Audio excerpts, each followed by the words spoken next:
teu santo templo nesta noite de quarta-feira, para juntos estudarmos um pouco mais a tua palavra. Amém. Capacite-me, Senhor, para que eu possa falar nesta noite, que eu fale não de mim mesmo, mas que eu possa falar inspirado pelo poder do Espírito Santo, em nome de Jesus. Amém. O tema dessa noite seria uma mulher de oração. Mas eu quero trocar o tema nessa noite após o convite do pastor. Eu quero dedicar a minha tia Cida, carinhosamente conhecida como Aparecida, uma mulher de oração. Poderia ser a minha mãe, que nessa noite se encontra, dedicou a vida toda para a educação dos filhos, sempre orando pelos filhos. Eu estando fora da igreja, eu estando dentro da igreja, ela continua orando, assim como eu acredito que cada mãe tem feito, como a irmã pediu o primeiro pedido, o segundo pedido de oração por alguém, por um filho que foi dedicado, pertence a Deus, neste momento está fora dos caminhos de Deus, mas no momento oportuno ele ouvirá o Espírito de Deus em seu coração. Amém. E aqui vem 2 de Reis 4, de 1 a 7, diz: e uma mulher das mulheres dos filhos dos profetas clamou a Eliseu dizendo: meu marido, teu servo, morreu, e tu sabes que teu servo temia o Senhor. E veio o credor para levar os meus 2 filhos para serem servos, para serem escravos. E Eliseu lhe disse: que hei de fazer? Diz-me, que é que tens em tua casa? E ela disse: a tua serva não tem nada em casa senão uma botija de azeite. Então disse ele: vai, pede emprestados de todos os teus vizinhos vasilhas vazias e não poucas. Então entra e fecha a porta sobre ti e sobre os teus filhos, e deita o azeite em todas aquelas vasilhas, e põe à parte a que estiver cheia. Partiu, pois, ele e fechou a porta sobre si e sobre os seus filhos, e eles lhe traziam as vasilhas e elas as enchiam. E sucedeu que cheias foram as vasilhas, disse o seu filho: trazei-me ainda uma outra vasilha. Já estavam todas cheias. Ela então se direcionou ao filho e disse: trazei-me ainda uma outra vasilha. Porém ele disse: mamãe, não há mais vasilha alguma. Então o azeite parou. Então veio ela e fez saber ao homem de Deus, e disse ele: vai, vende o azeite, paga a tua dívida e tudo o teu filho, e tu e teus filhos viverão do resto. O surpreendente é que aquela mulher naquele momento, ela não vai a qualquer pessoa. Ela busca uma pessoa idônea, com princípios e valores, e ela chega dizendo a ele, sem cobrança alguma, mas ela disse, relembrando: meu marido, teu servo, morreu. E ela segue mais dizendo: tu sabes que teu servo temia o Senhor. E neste momento, estando eu na minha casa, veio os agiotas, os credores, e bateram na minha porta para levar os meus 2 filhos para serem escravos. Aquela mulher naquele momento estava passando por dificuldade. E aqui, quando nós estudamos a palavra de Deus, nós entendemos que nós procuramos fazer a vontade de Deus, e a Bíblia sempre tem nos dito: buscai a perfeição, porque eu sou perfeito, buscai a santidade, porque eu sou santo.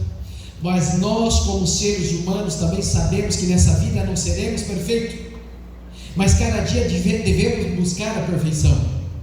Nós sabemos que nessa vida não somos santos, mas devemos buscar a santidade, dedicando a Deus todo o momento de nossas vidas.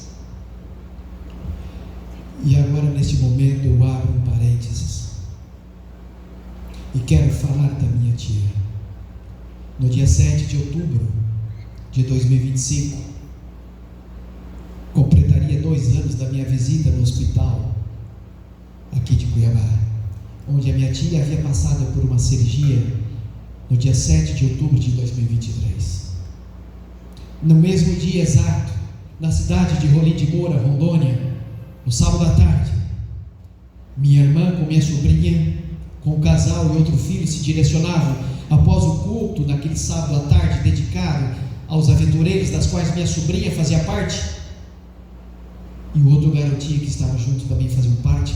Eles saíram de Rolim de Moura Rodariam 25 quilômetros para chegar na casa da minha outra irmã, na beira da rodovia, onde ela estava inaugurando o seu estabelecimento, um pequeno comércio, onde o esposo da minha irmã trabalha, sendo a minha irmã professora. E nesse dia especial, a minha irmã me liga no começo da noite. Eu já tinha voltado do hospital de Cuiabá para Várzea Grande, e ela disse: mano, você ficou sabendo o que aconteceu? Eu disse: não, a tia faleceu? Ela disse: não, é conosco. E ela contou então o que havia acontecido com ela, minha sobrinha de 9 anos, e o Brian. A Bíblia diz que o anjo de Deus acampa ao redor daqueles que os temem e os defendem. Eles saíram no sábado à tarde após uma programação especial de aventureiros, mas naquela noite especial, Deus permitira que o acidente acontecesse, porque a Bíblia menciona que nenhum passarinho cai, nenhuma folha cai sem a permissão de Deus. Não que Deus queira, mas Deus permite. 2 dias após o acidente, a minha sobrinha, pequena como essa garotinha, vivia, corria, pulava como se nada tivesse acontecido. Já o jovem Brian, até a noite de hoje, 15 de outubro de 2025, ainda continua numa cama, por causa de um irresponsável, bêbado, dirigindo um carro em alta velocidade, das quais colocou em risco a família e a própria filha de 5 anos, que terá consequências pelo resto da vida. Mas a questão é: aonde estava Deus? Aonde estava Deus quando a minha tia dedicou a vida inteira na educação de 6 filhos, sendo uma mulher, a Tânia, e 5 homens, das quais 2 deles se tornaram pastor? Aonde estava Deus quando os 2 últimos anos a minha tia começou a sofrer, das quais na quinta-feira passada ela veio a falecer? Dedicou a vida inteira na educação dos filhos, para que eles pudessem ter uma vida melhor enquanto vivessem nessa terra, mas com o intuito principal de estar nas mansões celestiais. A minha tia Cida se preocupou com a educação dos filhos nessa terra e para o mundo. O meu tio Jorge, esposo da tia Cida, se preocupou mais em deixar os filhos encaminhados, quando eles ficassem mais velhos, que eles poderiam herdar uma herança. Ambos trabalharam juntos na educação, e os filhos, quando tivessem mais velhos, pudessem deixar algo para que eles pudessem dar continuidade na vida deles. E esses últimos dias, praticamente os 20 últimos dias, até quinta-feira da semana passada, era uma correria, porque a tia Cida, após 2 anos sofrendo, estava em Aripuanã, teve que voltar para Cuiabá para fazer quimioterapia. Mas chegando no hospital, foi internada e não pôde fazer quimioterapia. Estava muito magrinha. 5 dias após estar no hospital, precisou de tomar morfina. Dias depois liberaram para que pudéssemos estar com ela o tempo todo, das 8 da manhã até as 8 da noite, pois ela estava numa sala em especial, onde nós já sabíamos que dali ela não sairia com vida. E ela, com o rosto semblante sereno, como fez a vida inteira, ela também sabia que dali ela não sairia com vida. Alguns filhos vinham, outros iam. 4 dias antes da sua morte, o médico disse que seriam seus últimos dias. Se houvesse algum familiar que quisesse vê-la, que deveriam apressar os passos, talvez não veriam. Nesse tempo, então, veio Tiago, o filho mais novo, pastor, departamental de publicações hoje em Joinville, veio em um voo para Ungila, e no mesmo dia ele retorna para Joinville. E ali visitávamos todos os dias. Ali olhávamos a minha tia no canto, deitada no hospital, cada dia mais magra, menos de 40 quilos, mas o sorriso e o semblante no rosto você percebia. Mas os 4 últimos dias já não falava mais. Os 2 últimos dias já não abria os olhos mais, mas podia ouvir baixinho o que nós dizíamos. E às vezes nós ficamos questionando: por que Deus? Por que Deus permite que uma pessoa que dedicou a vida para a igreja, para os filhos, desde 1980 em Aripuanã, um esteio na igreja adventista, a educação dos filhos, tantas outras crianças que não eram da igreja, que ela trouxe para os desbravadores e se tornaram adventistas, e muitos deles ela enviava para colégio interno, principalmente no Iahamo, no estado de Rondônia.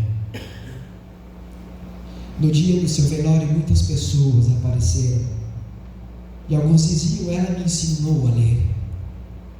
Outros diziam: às vezes entrava na sua casa, na cozinha que era de frente, pegávamos algo para comer e ela não se importava, e às vezes nem ali ela estava. Mas 4 dias antes de morrer, ainda estando um pouco lúcida e podendo falar baixinho, ela estava preocupada e disse para um dos seus filhos, Fernando, que estudou teologia, que precisava de comprar algumas coisas para acrescentar na mochila que eles venderiam para poder ajudar o clube dos desbravadores. Ficou quase 1 ano entre Foz do Iguaçu e Terra Roxa, mas quando ela veio, que ela ficou o último mês lá em Aripuanã e vindo para o hospital, ela trouxe consigo do Paraná uma máquina que ela precisava de costurar algumas roupas para ajudar algumas pessoas de aventureiros e desbravadores que não poderiam costurar. Como professora federal, dedicou a maior parte do seu salário para ajudar as pessoas que precisavam. Mas na última noite, estava viva. No outro dia, na quinta-feira, 1h pouco da tarde, recebemos a notícia de que ela havia falecido na última noite antes que antecedia. Um dos seus filhos, o Rudy, meu primo, que é professor em uma universidade em Manaus, ele precisava de retornar, pois era responsável por uma equipe grande das quais estamos findando o ano, ele precisava estar lá. Ela não estava abrindo o olho mais, então ele precisava de deixar uma mensagem para a mãe, pois ele precisava de ir.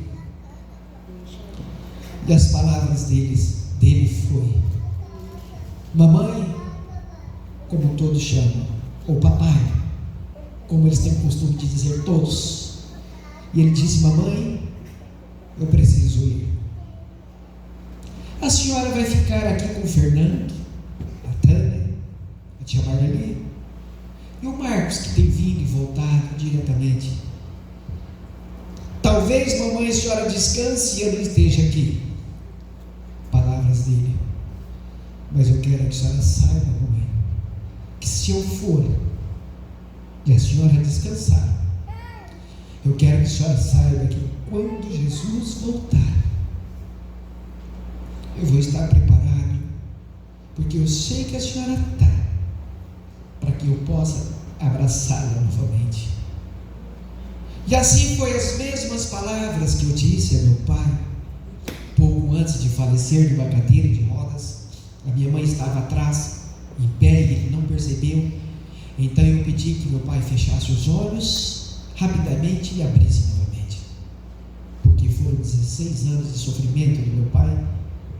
Apesar dele não sentir dor, perdeu os 2 rins e o câncer atingiu as cordas vocais, então ele sofria por não sentir o cheiro e o gosto dos alimentos. Ele fechou o olho e abriu e disse: papai, pai, eu chamo ele de pai, pai, se o senhor permitir que o senhor descanse, para o senhor vai ser como fechar o olho e abrir novamente. A próxima vez que o senhor abrir vai ser para ver Jesus voltando. E eu sei que eu, a minha mãe e as minhas irmãs precisamos de nos preparar, O Senhor também trouxe tantas pessoas aos pés de Jesus. O Senhor trouxe a sua família, a sua mãe, irmão, sobrinho, tudo por causa do seu testemunho. Quantas pessoas na central de Terra Roxa, no Paraná, hoje está lá o Tião e a Ana Rosa, porque meu pai sempre falava de Deus para eles, mas eles não vinham para a igreja. Mas precisou de acontecer um acidente em 1976, onde morreram 8 pessoas, e 7 eram da mesma família em Terra Roxa, para que o João, para que o Tião e a Ana Rosa voltassem para a igreja, se tornasse adventista. E até hoje, o Tião, em Terra Roxa, no Paraná, é ancião da igreja e tem ajudado muitas pessoas, ajudado a igreja de uma forma incondicional. Mas aqui, na quinta-feira passada, à 1h pouco da tarde, foi o último suspiro da tia Cida.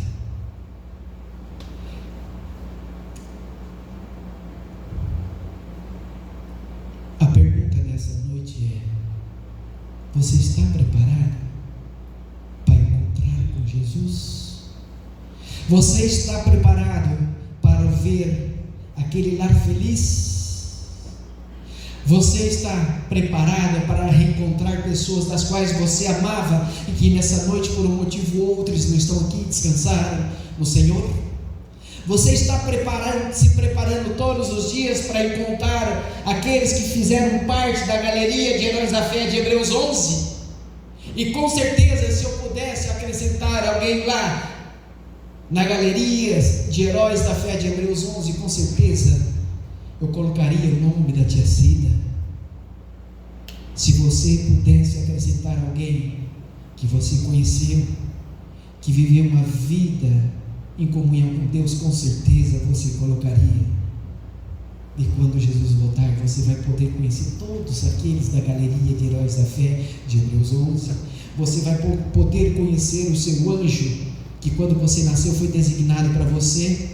E quando você der o último suspiro, assim como a minha tia Cida fez na quinta-feira à tarde, ali terminou a missão do anjo da guarda da minha tia Cida. E Ellen White fala que a primeira pessoa que ela vai ver, a primeira pessoa que eu vou ver, se eu descansar no Senhor, quando Jesus voltar ao toque da 7ª trombeta, de 1 Tessalonicenses 4, versículo 16, será o anjo da guarda, aquele que esteve ao seu lado. Todos os momentos da sua vida, sejam bons momentos ou sejam maus momentos, a tia Cida vai reencontrar primeiramente os seus anjos, o seu anjo da guarda, aquelas pessoas que ela amava, os filhos por ocasião da volta de Jesus. Eu vou poder rever o meu pai, se lá eu estiver. Eu vou poder reencontrar meus avós que já descansaram. A minha mãe vai poder reencontrar pessoas que ela ama da família e amigos que já se foram. O irmão vai colocar o hino final, mas a Bíblia diz assim, que diante daquele clamor à viúva, a Bíblia menciona que Eliseu ficou sensibilizado e não hesitou em atendê-la. Nessa noite de quarta-feira aqui foram feitos pedidos e agradecimentos. A maioria não fez, mas cada uma daqueles que não fizeram também tem pedidos e tem agradecimentos. Por eles não ter feito hoje não significa que Deus não está ouvindo, não significa que eles não estão orando. Sim, eles estão orando, sim, cada um deles está passando por problemas, dificuldades, seja familiar, seja financeiro, seja conjugal, seja por alguém que está orando sistematicamente. Mas a Bíblia nos ensina que nós devemos orar um pelos outros, interceder um pelos outros, porque esse é o dom que Deus nos deu, tal como Elias fizeram naqueles tempos com a viúva de Serepta, onde Deus fez um milagre na vida daquela mulher. Deus compadeceu-se daquela mulher sofredora, intervindo em sua causa. Ela estava prestes a perder os seus filhos e talvez perderia para o mundo também. Ela havia educado os filhos nos caminhos de Deus. A Bíblia menciona, não cita nomes, mas possivelmente esse homem estava se preparando naquela época para ser um profeta. Talvez hoje seria um pastor, porque ela vai até o profeta e diz: meu marido, teu servo morreu, e tu sabes que teu servo, o meu marido, temia o Senhor, mas eu eduquei meus filhos nos caminhos de Deus. vezes nós questionamos o porquê que aquele homem contraiu aquela dívida. Existe uma linha de raciocínio.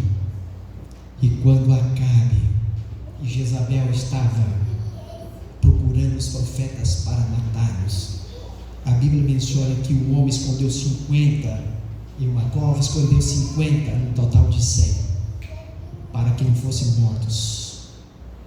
Possivelmente esse homem havia contraído a dívida para comprar pão, para alimentar os escondidos, porque senão um homem de Deus na época ungido, um profeta, um rei de Israel estava procurando para matá-lo. Para Deus operar um milagre, a quantidade não faz diferença. Para Deus operar um milagre em nossas vidas, independente das circunstâncias ou do momento que nós estamos vivendo, das dificuldades que estamos enfrentando nessa caminhada terrestre rumo a Canaã celestial. A minha tia descansou. O luto da minha família, do tio Jorge, da tia Cida, pelos filhos e os netos que ficaram, será irreparáveis. Ela fará falta. O que os conforta neste momento de dor, nessa semana ainda de luto? Porque sabe que ela ressuscitará. E quando Jesus voltar, eles poderão revê-la. E nesse momento vamos cantar o hino final, Lar Feliz.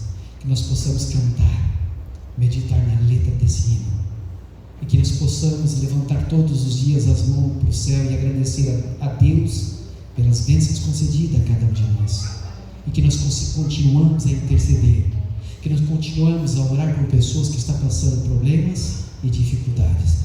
O irmão pode colocar o hino final, se esse é o desejo em seus corações. Vamos ficar em pé e cantar.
Hoje, quando você chegar na sua casa, você vai deitar e você vai dormir. Amanhã pela manhã você vai acordar renovado por mais um dia de trabalho. Eu imagino assim, a minha tia, a mesma coisa. Ela fechou os olhos pela última vez. É como se fosse uma noite de sono e despertássemos pela manhã. Mas a tia Cida, quando despertar pela manhã, vai ser na manhã radiosa. E eu tento imaginar quando meu primo falou com ela, o filho dela falou aquelas últimas palavras que viria, se não fosse aqui no céu. Eu tento imaginar o que ela gostaria de ter dito para ele naquele momento, ela ouvindo, mas não pôde dizer, porque ela só conseguiu mexer no olho rapidamente e fechou, e ela não estava mais abrindo o olho. Naquele momento eu acredito que ela se emocionou ouvindo as palavras de um filho, e ela com certeza descansou naquela promessa que diz: nós, porém, segundo as suas promessas, esperamos um novo céu e uma nova terra, amém, das quais habita a justiça. Oremos.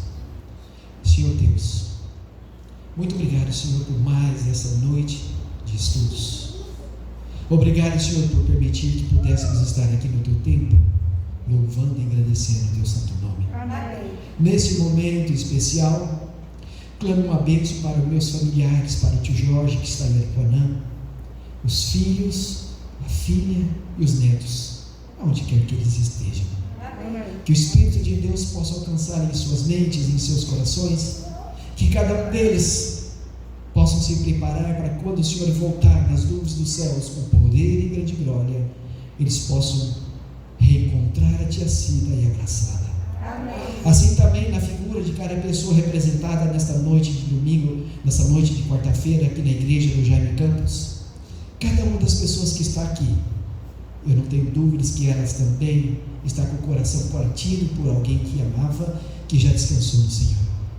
Que elas que estão aqui nessa noite possam ter a certeza que quando o Senhor voltar, e se elas se prepararem, e se elas estiverem vivas no momento em que o Senhor voltar, elas serão transformadas, verão os seus anjos da guarda de cada uma delas, depois reabraçarão aquelas pessoas que já descansaram, e ao Senhor em especial, o Criador do universo, poder abraçá-lo e agradecer por tudo o que fez por nós quando estivemos nessa terra. Que cada irmão nessa noite agora, ao retornar aos seus lares, eles possam retornar na certeza de que teus santos anjos estarão ao lado deles, orientando, guiando e protegendo. Enfim, Pai, esteja com cada um de nós nessa noite, em nome de Jesus. Amém. Amém. Glória a Deus.